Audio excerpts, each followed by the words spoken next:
A very good evening. You're watching India Today with me, Nabila Jamal. Our top focus here, the battle royale for Bengal heats up. Nandigram seat, Suvendu Adhikari will now be fighting Chief Minister Mamata Banerjee. The battle is on as Mamata is also now all set to contest from the Nandigram seat against her own former Lieutenant Suvendu Adhikari. Will Mamata Banerjee be able to save her fort this time, or Suvendu's safe seat will ditch Didi? Let's take a listen at this report.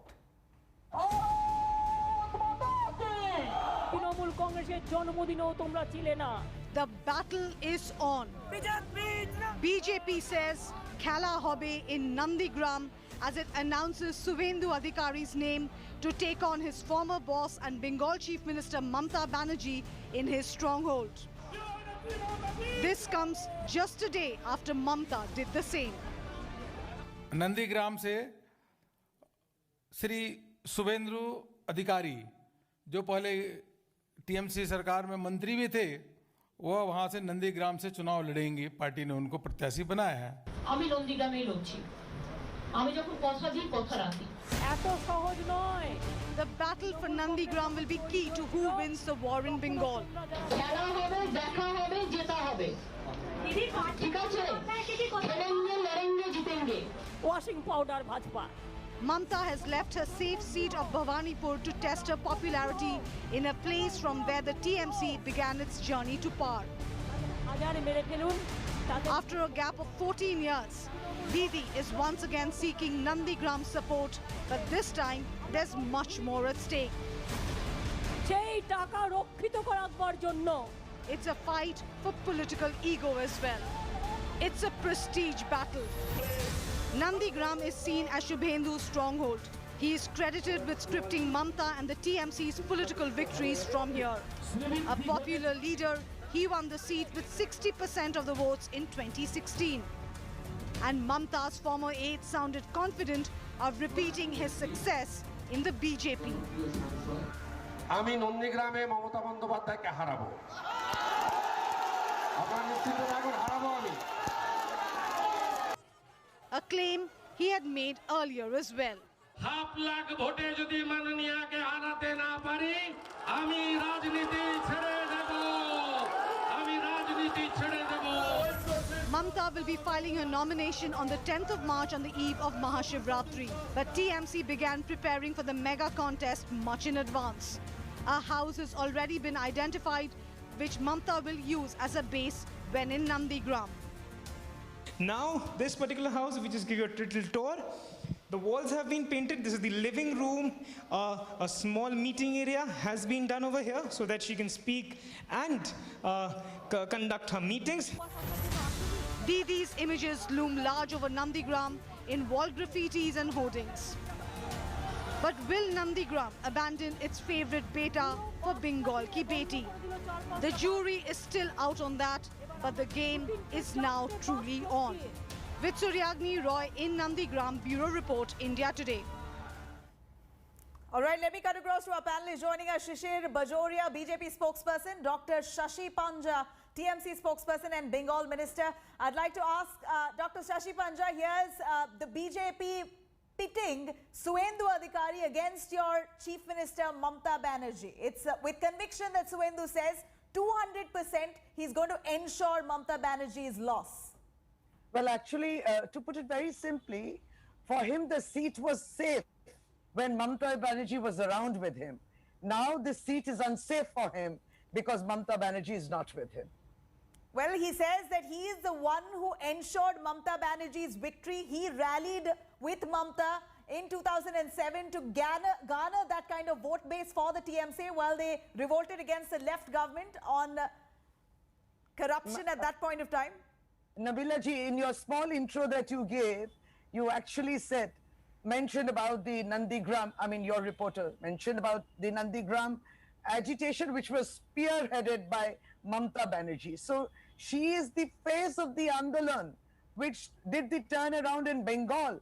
Many of us were with her, but still it was always Mamata Banerjee, always all along the line. And what else do you expect a contesting candidate against her to say? Obviously he's going to, kind of express his confidence. But he will have to swallow his own some words. could say, He will have to swallow speaking of his own confidence, words. speaking of confidence, I'd like to ask Mr. Shishir here, is this overconfidence, Mr. Shishir? Suvendu Adhikari saying 200% I'm going to ensure Mamata Banerjee is defeated. He says whether I get a ticket or not from the BJP to stand in Nandigram against Mamata, I've already plotted her downfall. It seems like the man is coming here to fight against Mamata with a vengeance. Well, let me announce on your channel that our ticket for this particular seat has been declared, and the BJP candidate from Nandigram is Suvendu Adhikari. So that is confirmed. Right. Number one. Number two, as far as confidence or overconfidence, the main issue is, Nabila ji, that Mamata Banerjee was scared of Bhawanipur. Bhawanipur is a seat which is synonymous with her. She has all along been there. That's where she lives, and that's where her political career has been. Now, she ditched this seat for only one reason, because she saw the writing on the wall that she could not hold back the seat. When the chief minister's party trails her own ward where she lives, it can't be worse than that. So she thought that she will go for the safe seat of Nandigram, because she thought that that's where she's got a big lead. And there's a much bigger, sizable minority population, minority vote than in Bhawanipur. She must have thought in her calculation that BJP will not pitch Suvendu. Suvendu has been pitched. Nobody will ever believe that a sitting chief minister for 2 terms is going to be a challenger. It's not possible. It's not humanly possible. It's not done. Challenger comes from outside. Challenger is the opposition. The chief minister does not go around the state challenging others. She has basically run away. In Hindi, let me use the term, run chor from Bhawanipur. The people All right, let me take that to Dr. Shashi here. Dr. Shashi, Mamata Banerjee, as much as it looks like she's so confident to fight Suvendu Adhikari in his own turf, it looks like she's taking on the challenge. She's challenging the BJP right at their doorstep. But as per the BJP, they claim that Mamata Banerjee is scared that she might not win in Bhawanipur. In fact, her insider-outsider debate might just backfire because there's a huge Hindi-speaking population in Bhawanipur, is what we believe. No, not really. Mamata Banerjee has a very broad outlook, and it does not, like the divide amongst languages and religions. It's not like that. Now, the point is BJP is having to backtrack each time. First, the challenge was there from their side that let her contest from Nandigram. So, of course, she said, yes, I will contest from Nandigram. Then the BJP backtracked. They said, then why is she contesting from 2 seats, Nandigram and Bhawanipur? Then she said, okay, I'm doing it from Nandigram. Now BJP is again backtracking and saying, look, she ran away from Bhawanipur. And then she said, and then they started to say she's going to give it to somebody of her family. Ultimately, it's been given to a veteran colleague. So each time they are backtracking on what they said, and that's so unfortunate. They don't know how to find a recluse from it. Dr. There's Shashi, no way they can rescue themselves. There's absolutely no option, which is why you're... Dr. Shashi, your take on that. You have nothing to say, you have nothing to pick on. So each time Mamata Banerjee comes up with a move, you are hitting out at her with various other reasons. But the fact is that she is a real threat here to Suvendu Adhikari. She's a tall leader. She's a heavyweight in compared to Suvendu Adhikari, undoubtedly. Suvendu Adhikari has scripted his political history with the TMC. Do you really still feel that Suvendu Adhikari is fit enough to fight Mamata?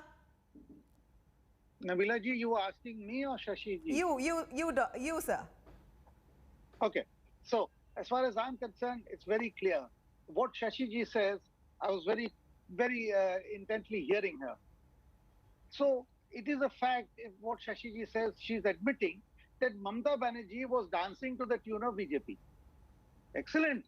If that be the case, I feel great that we are now even setting the tone of the Trinamool, big leader of Trinamool, the number 1 leader of Trinamool, is also the chief minister for 2 terms. It shows how scared she is, number 1. Number 2, does it? When you talk about starting a career of work, everybody knows that it is the Adhikari which routed the CPM from that entire area, and it's Shishir Adhikari ji who spearheaded this route. Mamata Banerjee, yes, it was Trinamool Congress, the banner was Trinamool Congress, the symbol was TMC, But Mamata Banerjee had nothing to do with that in that area. All right.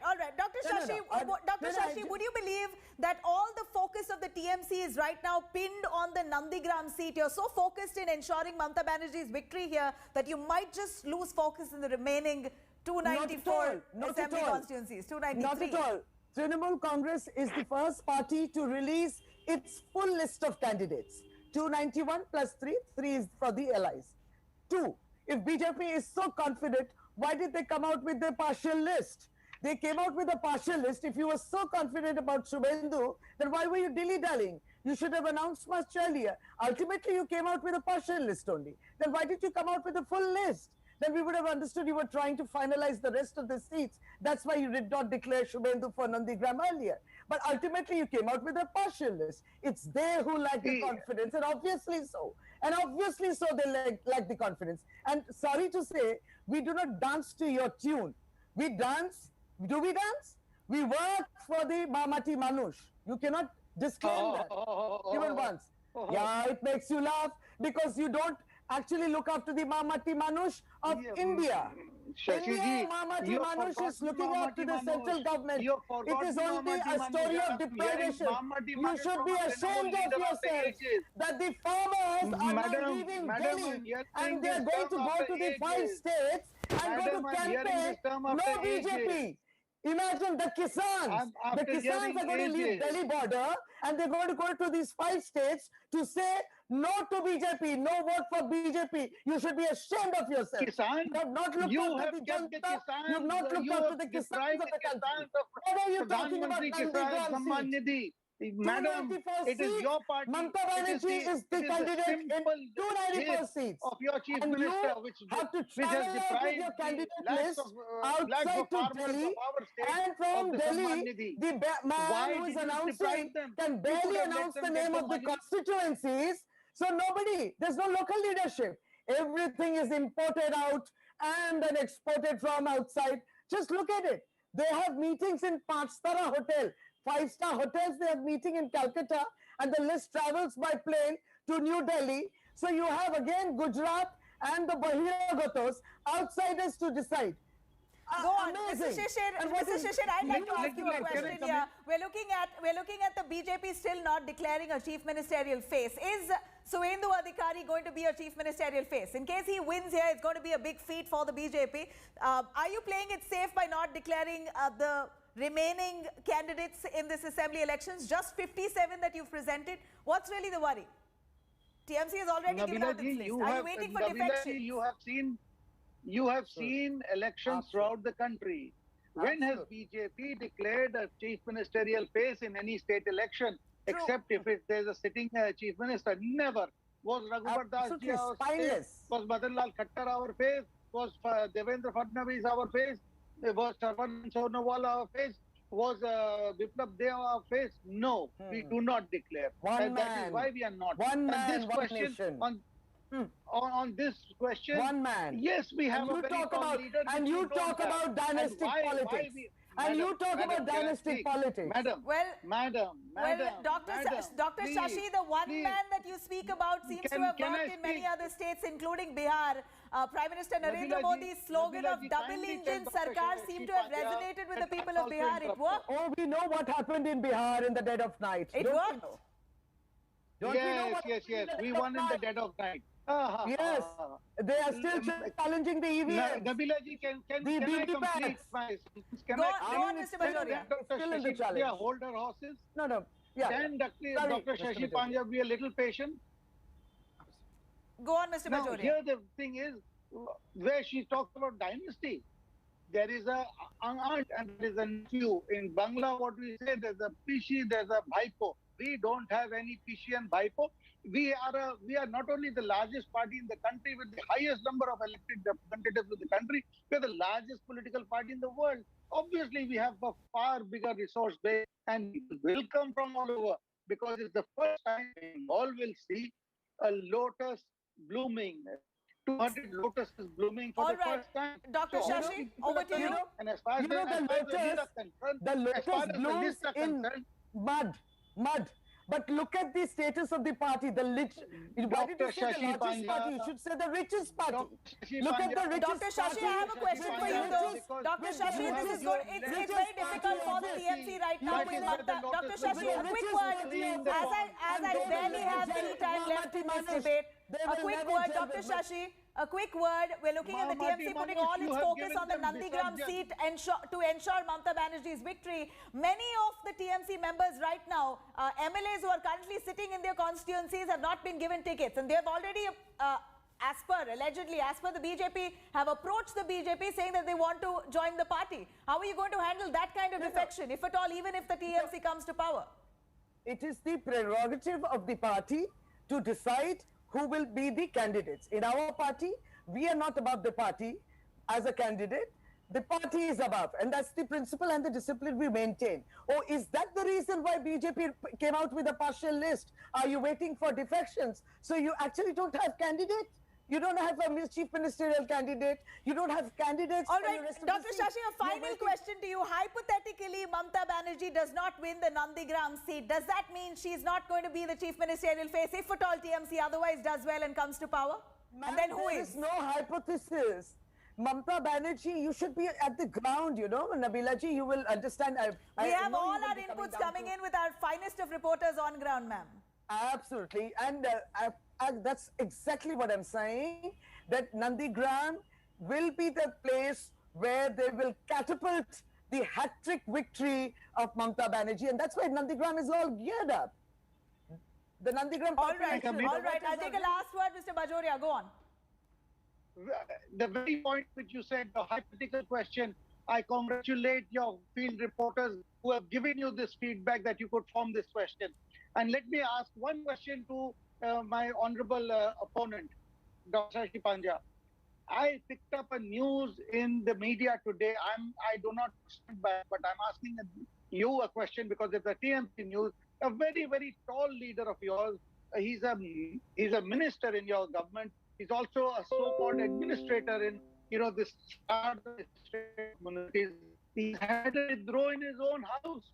I believe his son-in-law has done bagawat against him. Is that news correct, Dr. Shashi? All right. Mr. Bajoria, we're going to keep this for another conversation because I barely have the time and it seems like your audio is not the best here. But we got your point on both ends. It seems like a serious prestige battle, not just for the TMC but for the BJP here. Suvendu Adhikari has been pitted against Mamata Banerjee, the Chief Minister of Bengal. On both ends, they seem mighty confident. It'll be quite interesting to see how this election pans out. Thank you very much, Dr. Shashi Panja, for joining us. Thank you, Shishir Bajoria, for giving us your updates. On that note, thank you very much.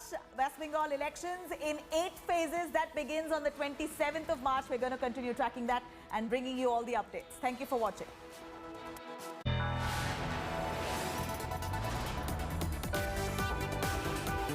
You are watching India Today.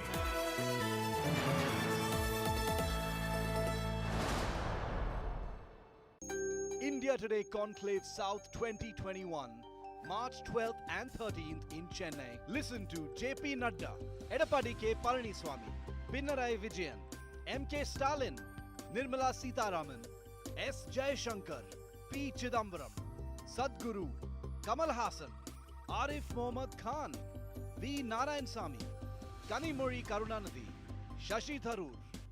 Catch the live webcast on indiatoday.in.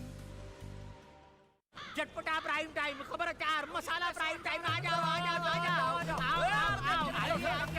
भाई साहब चटपटा prime time मैं तो कहता हूँ 2 ले लीजिए prepaid भी दिखाइएगा क्या भाई साहब सेम मसाला आप दूसरे चैनल को भी चिपका रहे अरे मैं तो कहता हूँ कुछ एक्सक्लूसिव दीजिए ना अरे यार उनकी गाड़ी आ गई चलो हो सकता है आज कुछ खरीद ले भागो रे भागो रे भागो रे भागो बेचो रे बेचो रे बेचो रे बेचो भागो रे भागो रे भागो रे भागो मैडम एक बार ये न्यूज़ वाला अचार ट्राई करिए मैडम अगर टीआरपी नहीं आए ना तो पैसा वापस ये कमबख्त आज तक वाले हमारी अचार की दुकान बंद करवा के रहे जी मैडम बिना अचार के न्यूज़ में मजा कहाँ गलत जगह ट्राई कर रहे हैं आप अचार नहीं समाचार से बनता है आज तक सबसे तेज India Today is India's most watched news group. India Today, #1. Bang in the middle. of India's most ferocious election. Only one channel brings you all sides uncensored. From the defender हमको धमकाता है. What he thinks himself. हिम्मत है तो हमारे साथ लड़के देखिए. अगर आप डरोगे तो मरोगे. डरना नहीं चाहिए. to the challenger. यहाँ मेरी सरकार तभी आ सकती है जब ममता बनर्जी की सरकार को उखाड़ कर फेंको. Every side, every time, no compromise. When divisions dictate the debate, the only free and fair channel is India Today. The all-new India Today mobile app. Get quick and short news flashes. Watch TV news channels live. Read stories without data connection. Personalize your feed and notifications. Watch a bulletin of your favorite journalist. Lighter and faster. India Today mobile app.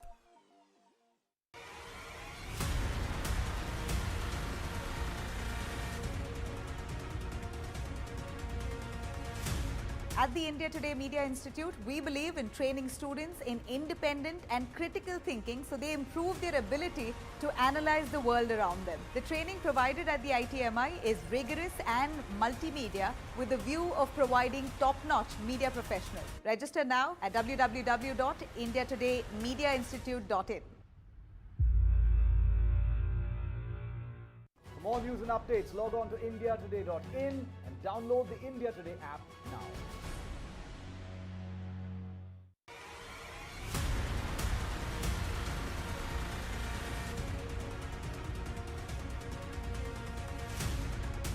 At the India Today Media Institute, we believe in training students in independent and critical thinking to improve their ability to analyze the world around them. The training provided at the ITMI is rigorous and multimedia with a view of producing top-notch media professionals.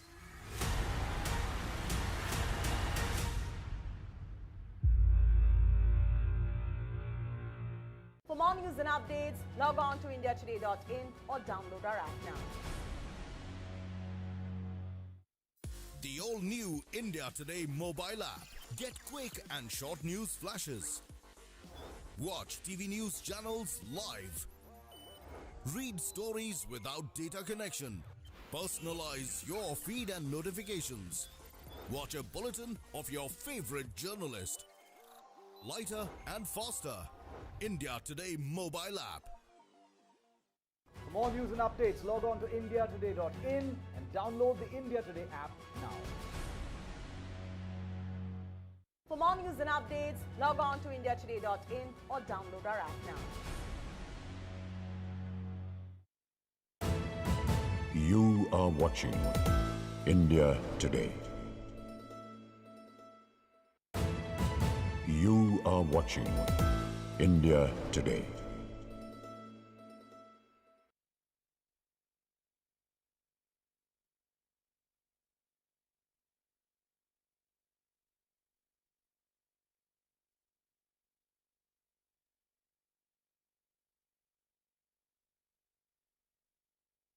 For more news and updates, log on to indiatoday.in and download the India Today app now.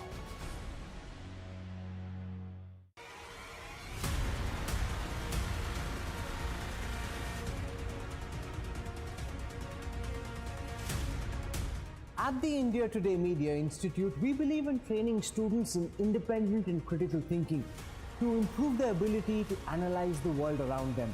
The training provided at the ITMI is rigorous and multimedia with a view of producing top-notch media professionals.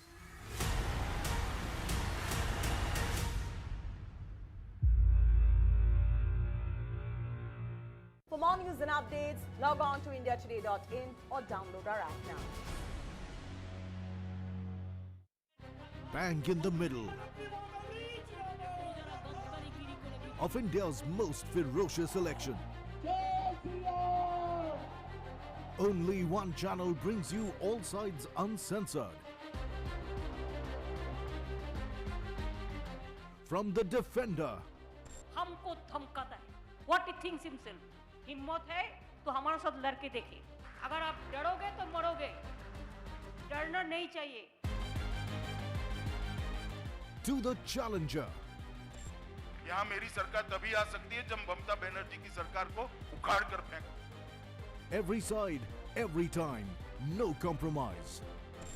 When divisions dictate the debate, the only free and fair channel is India Today. The all-new India Today mobile app. Get quick and short news flashes. Watch TV news channels live. Read stories without data connection. Personalize your feed and notifications. Watch a bulletin of your favorite journalist. Lighter and faster. India Today mobile app.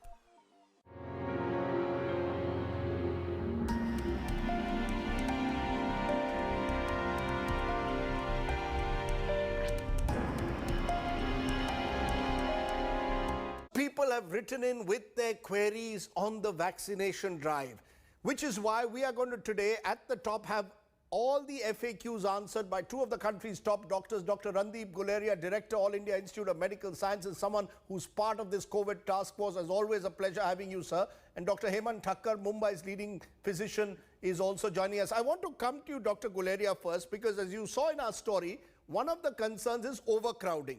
How do we resolve overcrowding? Long queues outside several COVID centers, is that going to become a problem? Do you believe it's a temporary situation? So I think it's a temporary situation because currently there is a little bit of confusion as to how do you register and what is the mechanism of getting registered on site. Once people get an idea that you need to register and you can take an appointment, I think it will sort out. It seems that everyone wants to gets the vaccine today or tomorrow rather than waiting for a few days. It's not going to be possible to vaccinate everyone. So from a situation of vaccine hesitancy, we've moved to a situation of vaccine eagerness. And that has created a little bit of a teething trouble in the beginning. But I personally feel that over the next few days it will resolve. I think people need to just be a little bit more patient and realize that everyone cannot be vaccinated on the first or second day. Some will have to wait for 5 to 7 days. And I think the system has a mechanism where an appointment can be given, which may be 5 days from now. So it's interesting the way you're putting it, because it's a bit like rushing in for a big Hindi cinema film. First day, first show, there's vaccine eagerness at the moment. You're advising people to be more patient. The second question also to you, Dr. Guleria, is related in a way. Is this entire vaccine drive too tech heavy? A number of people, especially senior citizens, are complaining. They say they are not au fait with technology and therefore they feel, could this be more decentralized rather than driven purely by technology? So although it is based on a technological platform, it is user friendly, so it is tech based, but there's also a system of coming and onto the vaccination site and being registered there rather than having to go onto the website. So if you have your iCard and you are meeting the criteria, you could go and get yourself vaccinated. The first few days are always going to be a little tough, but I think this will smoothen out. And then people could come maybe in the afternoon once the people who have registered are vaccinated, and then direct vaccination could be done of individuals who report to the site. And I think in rural India, this will become more and more important because they are not going to be that tech savvy. You will have to have volunteers who reach out to the elderly, help in bringing them to the vaccination site, help in getting them registered. This is happening in various colonies also. The RWA, various other associations have also come in to really try and help those who are not tech savvy. So I think this will happen, and I am very confident that as a country, we will surmount this and be able to really get all our elderly vaccinated in a short span of time. The reason I'm asking you this is because someone has just sent me a message. They spent about 6 hours. They tried to do a walk-in registration at one of Delhi's top hospitals. It took them 6 hours and finally they went back home because of the long queues. Do you worry that this could put off people from the vaccine, the fact that there are these long queues? So like you said, it's like the first day, first show. And I would just tell everyone that let's be a little bit more patient. Everyone cannot be vaccinated on day one. if you were to wait for a few days, things will smoothen out and you will be able to come and get yourself vaccinated. Depending on the increasing demand, I'm sure more and more vaccination sites will be open. We could even look at having a large mega vaccination site, which could be like in a stadium or in an indoor auditorium, where multiple vaccination sites could be open, which would help as far as this is concerned. This will evolve over a period of time, and I think trying to vaccinate the entire elderly on day one is not going to be possible in any country. Okay, let me take the next question to Dr. Thakkar, because, Dr. Thakkar, you deal directly with patients. Why can't people pick their vaccine? Many are going and to these various centers and saying they don't have a choice over the vaccine. And some are asking me, why can't we go to our GP with whom we are more au fait, with whom we have a comfort level to take the vaccine? Why should I go to a hospital only? So the first thing is, I'd like to sing the same tune that Dr. Guleria said.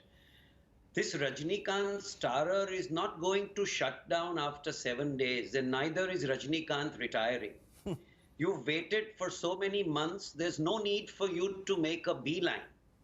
The probable one suggestion that I have to the government authorities is that you have to fix the time for walk-ins.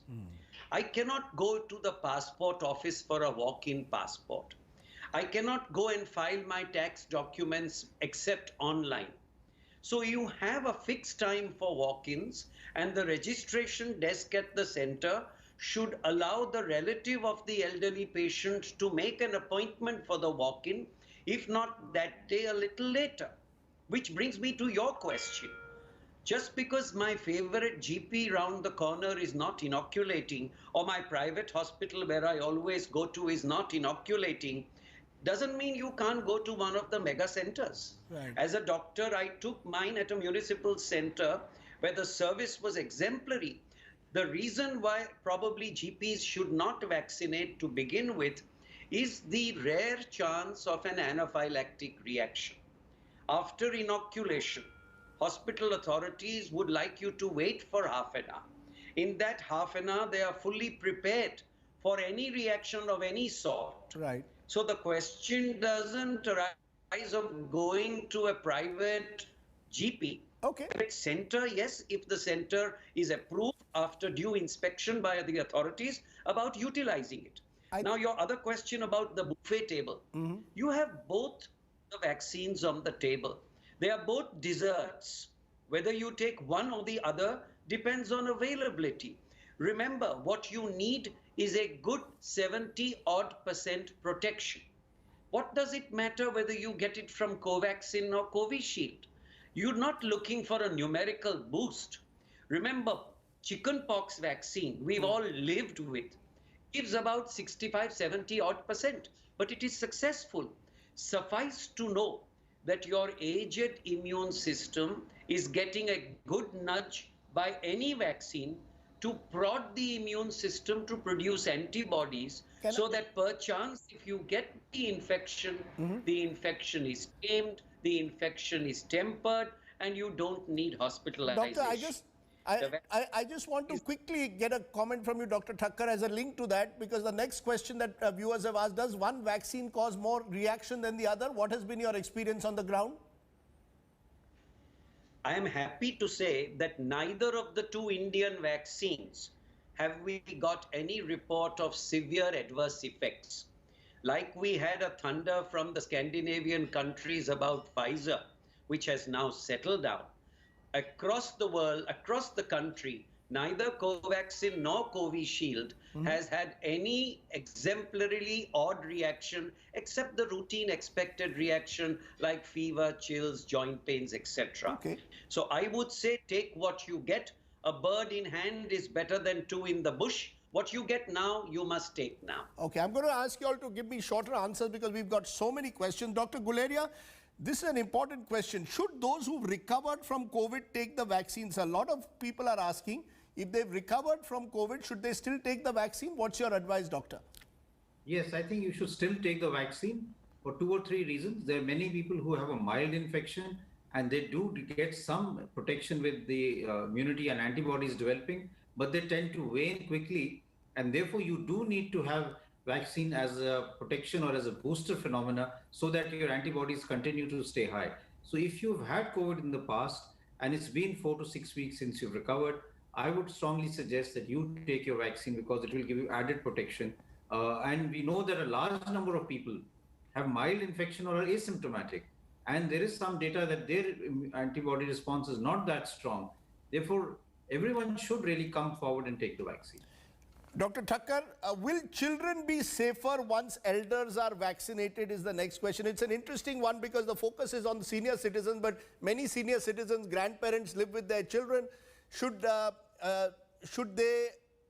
the children be safer if their grandparents have taken the vaccine? Absolutely. The more people that get inoculated, the greater the chances of producing herd immunity. Children get milder disease. And children need more masking than vaccination. So the answer to your question, yes, if the grandparents and senior citizens are protected and the children look after their protection, there should be no worry. The next question to you, Dr. Guleria, can those who've taken the first dose mingle freely? And this is a question that someone, a relative of mine has asked, can I travel freely after the first shot? So you take your first shot, let's say, sir, in early March, your next one is after 28 days. In the intervening period, can you move around freely, travel? No, I don't think so. After your first shot, you still have to have COVID-appropriate behavior for the simple reason that the first shot is not enough to give you the required immunity. And at the same time, you are still prone to getting infection. So wearing a mask, having physical distancing, washing your hand are equally important.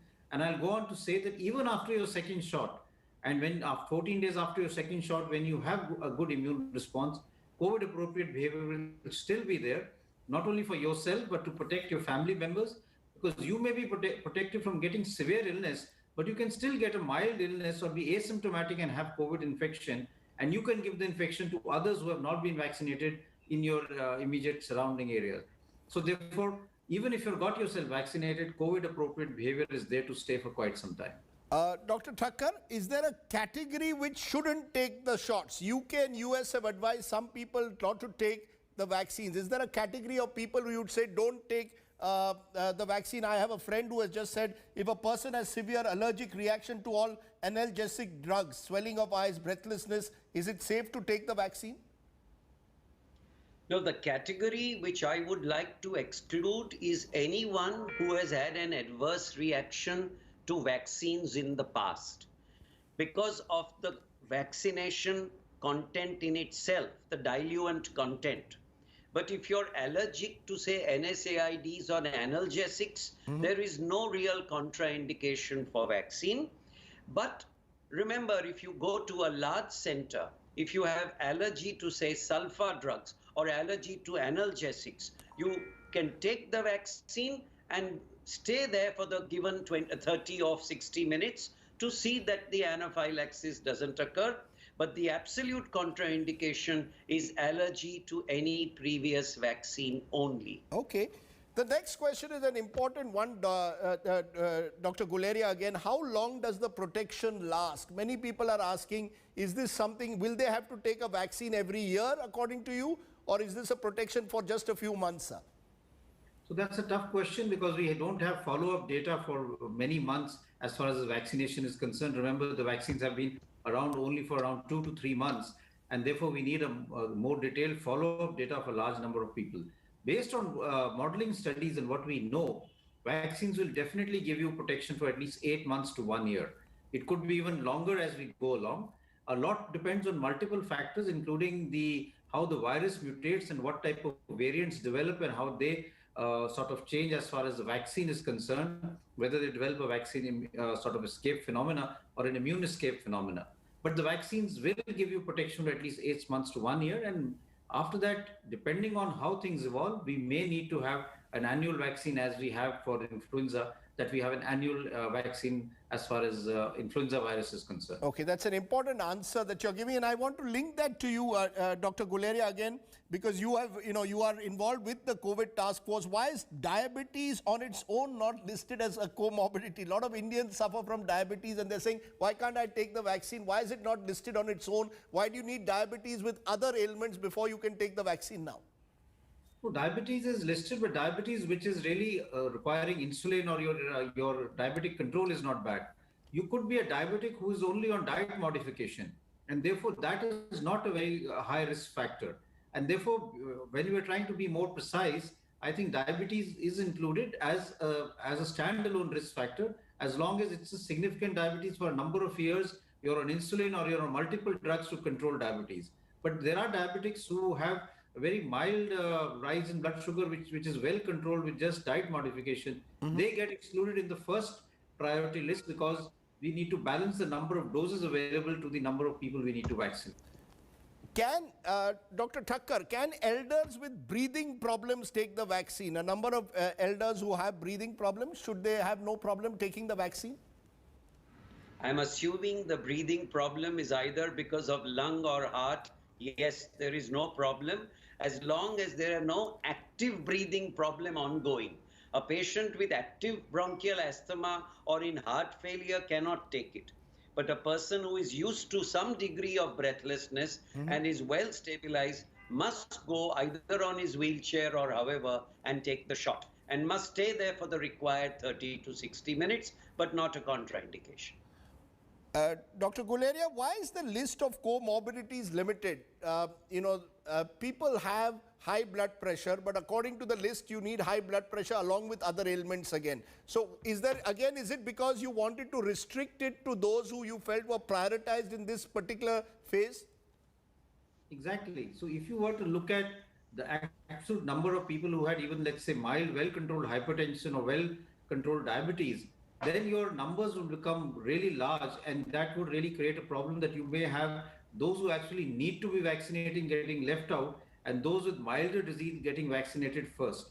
So a lot of the list has been created keeping in mind what are the chances that someone with this disease will have a severe infection or could die because of COVID infection. Based on that, the priority list has been created, and it is not a sort of something in stone. It's something that will change with time as we have more doses available and as we move along the vaccination process.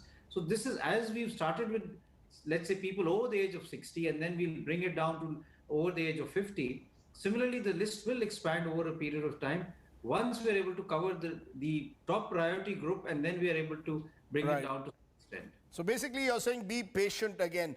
Dr. Thakkar, should epileptic patients take the vaccine? This has been sent by someone, a colleague of mine. If the epileptic patient is over 60 or he has additional comorbidities between 45 and 60, he should take it.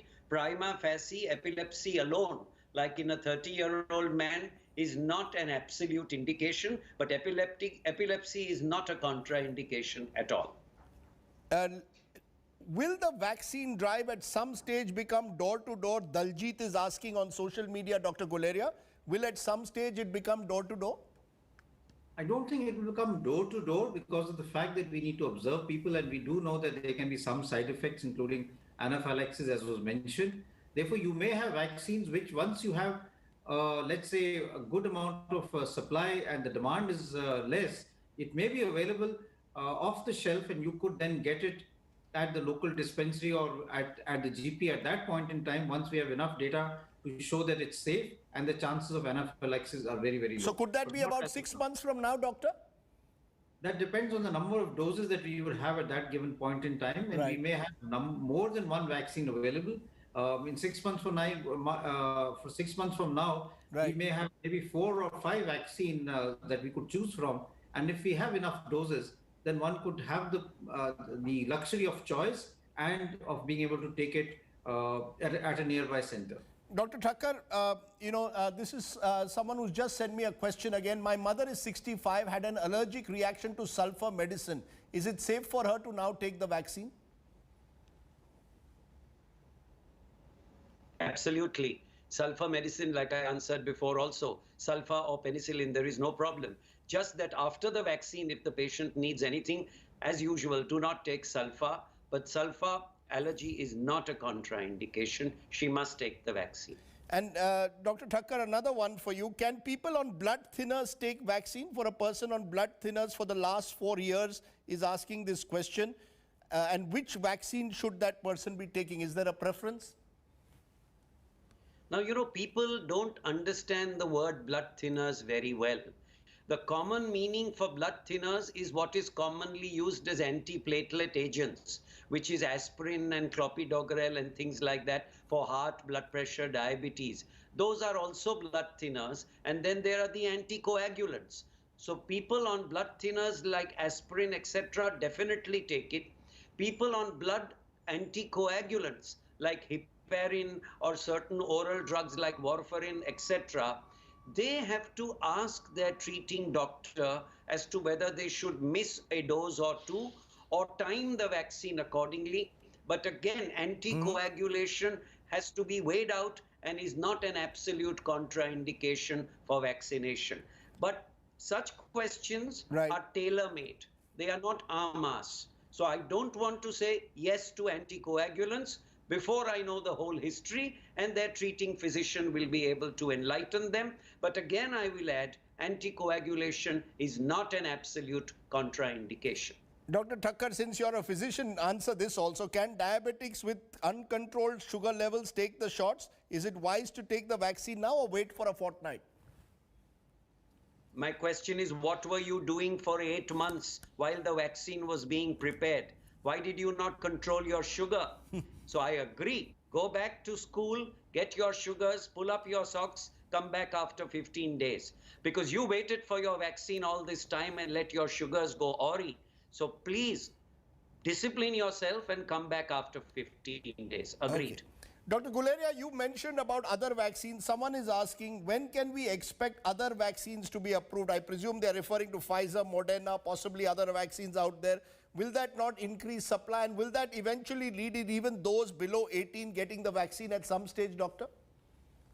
So two questions. One is that we already have trials going on in India for various vaccines. That doesn't include Pfizer and Moderna, but we have Dr. Reddy's lab has already completed phase 3 study of the Sputnik vaccine, and they've already approached the DCGI for emergency use authorization.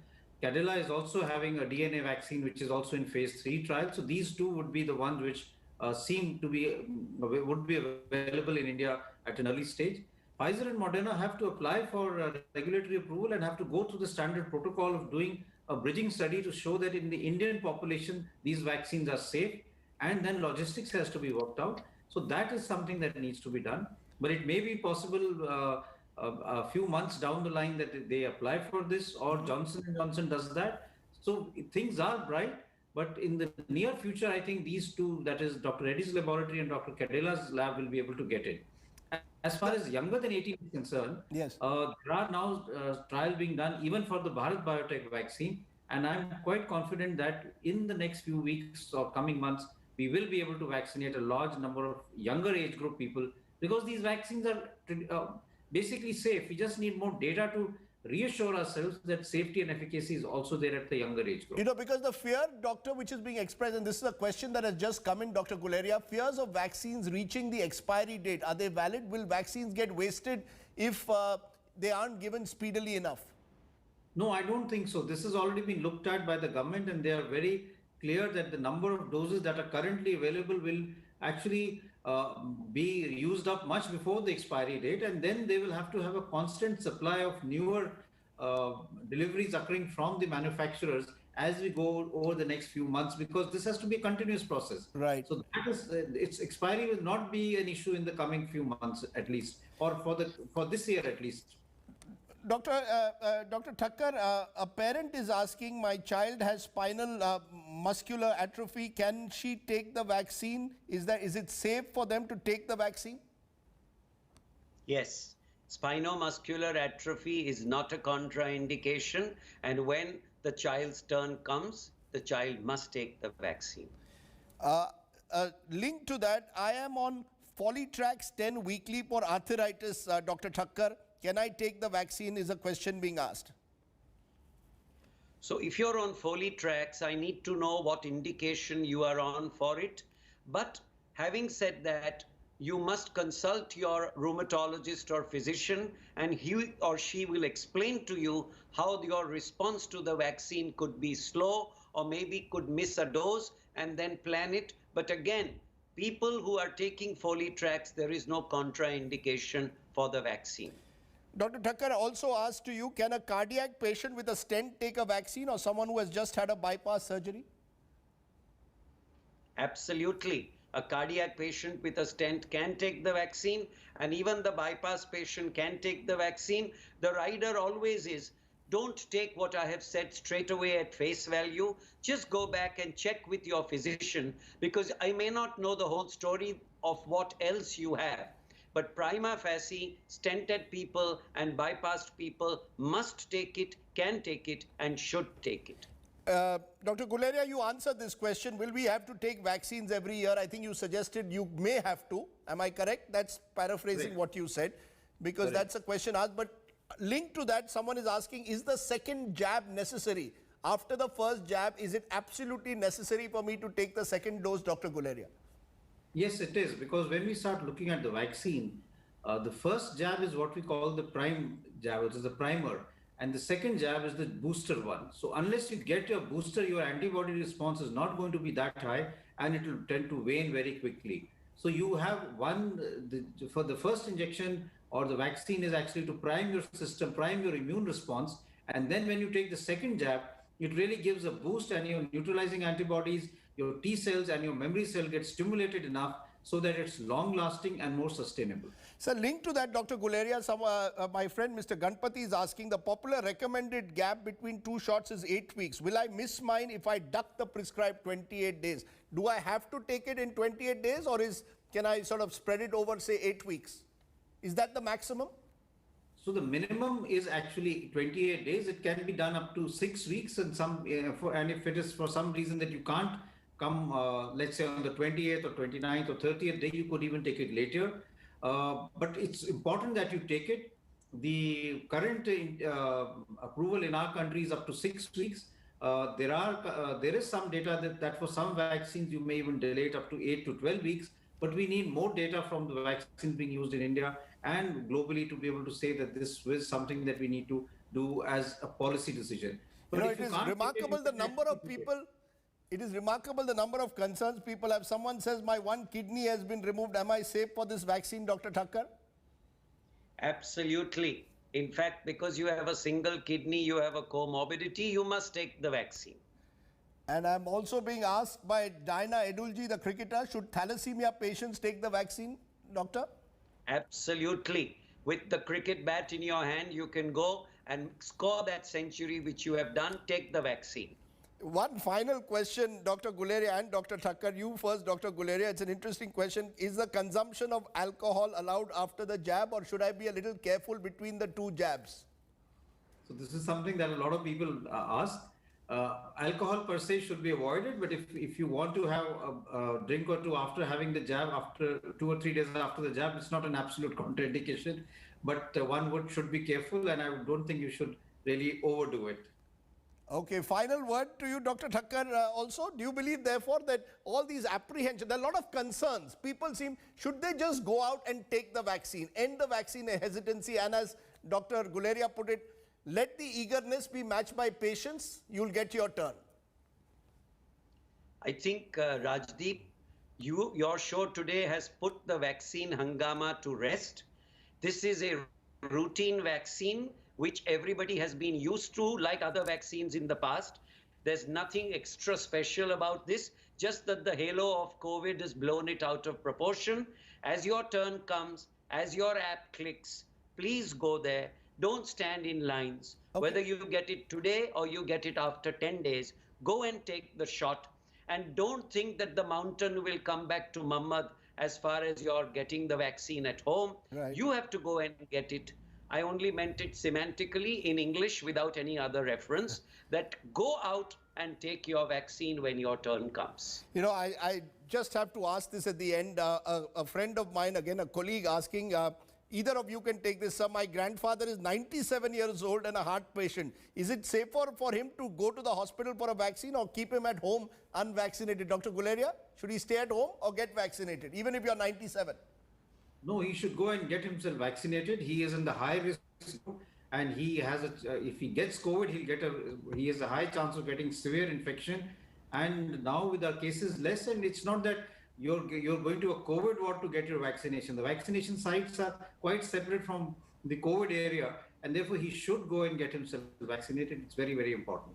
I think net, both of you are saying that this is a moment for Indians to end their vaccine hesitancy. We are a country which is remarkable in our production of vaccine. Hopefully supply will exceed demand, and thereby this initial Rajnikant phase or the box office phase where people are rushing will be matched by a gradual process of extending it to all. Dr. Guleria, Dr. Thakkar, you have been wonderful as ever in answering all the questions of our viewers. I really appreciate your joining us. Thank you both very much. We'll come back to you maybe after a few weeks as the concerns continue.